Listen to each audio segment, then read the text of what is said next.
Fortune Barishal ইনিংসের 10ম ওভারের ঘটনা ছিল সেটি। বোলিংয়ে ছিলেন সিনিয়র বোলার আরাফাত সানি, আর ব্যাটিংয়ে ছিলেন তরুণ ব্যাটসম্যান তাওহিদ হৃদয়।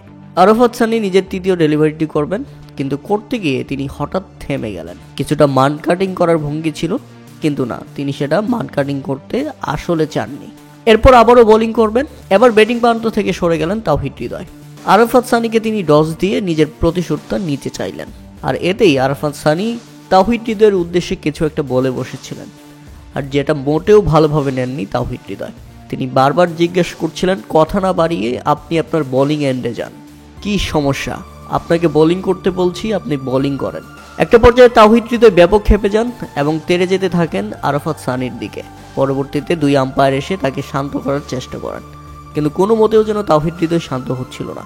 আরাফাত সানির দিকে তিনি বিতর্ক ছুড়েই দিচ্ছিলেন। এরপর যখন আবার নন স্ট্রাইক প্রান্তে চলে আসেন, তখনও তাদের মধ্যে কথা কাটাকাটি হয়। তবে একজন 24 বছর বয়সী তাওহিদ হৃদয় আরাফাত সানির মতো একজন সিনিয়র ক্রিকেটারের সঙ্গে এমন আচরণ মোটেও কাম্য নয়। যদিও শুরুটা করেছিলেন আরাফাত সানি, তবে আরাফাত সানিকে বেশি আগ্রাসী হতে দেখা যায়নি, যেমন আগ্রাসী হয়েছিলেন তাওহিদ হৃদয়। উল্লেখ্য যে প্রথমে ব্যাটিং করতে নেমে শুরু থেকেই খেই হারিয়ে ফেলে চিটাগং কিংস। দলীয় 4 রানের মাথায় তারা প্রথম উইকেট হারায়।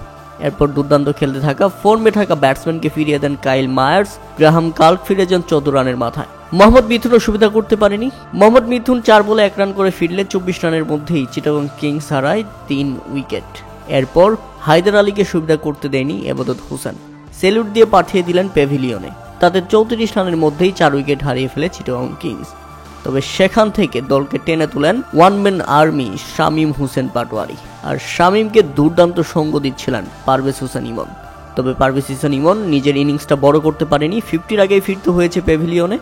এই ব্যাটার খেলেন 36 বলে 36 রানের অ্যাঙ্করিং ইনিংস, কারণ তার 36 বলে 36 রান আসলেও শামীম হোসেন পাটোয়ারিকে যেভাবে সঙ্গ দিয়ে গিয়েছেন, সেটা না হলে 100-র নিচেই অল আউট হয়ে যেত চিটাগং কিংস।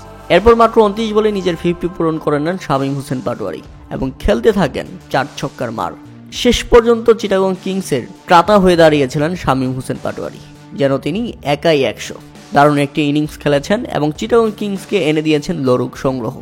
47 বলে 79 রান করেন এই ব্যাটসম্যান, আর তাতে নির্ধারিত 20 ওভারের 9 উইকেট হারিয়ে 149 রানে থামে চিটাগং কিংস।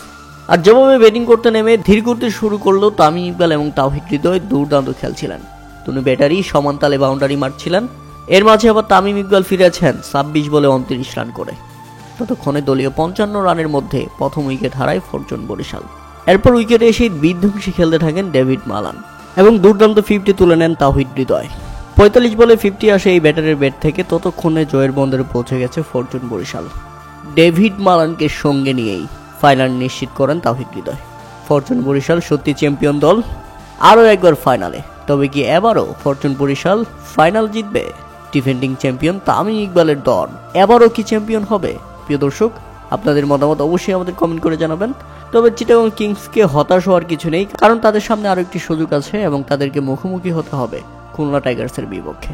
ফাইনালে ওঠার জন্য ফরচুন বরিশালকে অভিনন্দন।